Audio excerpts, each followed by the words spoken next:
முருங்கை இலை.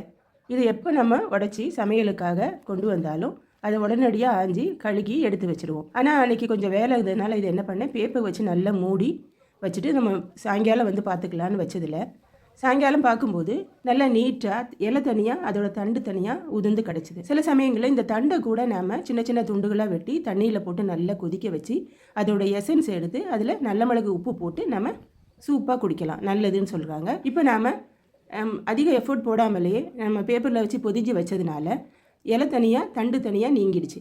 இப்போ நம்ம செய்ய வேண்டியது அதில் உள்ள பழுப்பு இலைகளை நீக்கிட்டு தூசி பூச்சிகளை நீக்கிட்டு அதை சல்லடையில் வச்சு லேசாக நம்ம அலசி கூட எடுக்கலாம். நம்ம ஆய்ந்து வைச்ச இந்த இலையை மொத்தமாக நம்ம சமையலுக்கு பயன்படுத்த முடியலைன்னா நமக்கு தேவையானதை எடுத்துகிட்டு மீதி உள்ளதை நம்ம இலையில வச்சோ இல்லைன்னா தட்டில் வச்சோ வெயிலில் காய வச்சு எடுத்தோம்னா அதை நம்ம காஞ்ச உடனே நல்லா பொடி பண்ணி டப்பாவில் போட்டு வச்சுட்டு தேவையான சமயம் நம்ம சமையலுக்கு பயன்படுத்திக்கலாம். இந்த காணொலியை முழுமையாக பார்த்ததுக்கு நன்றி.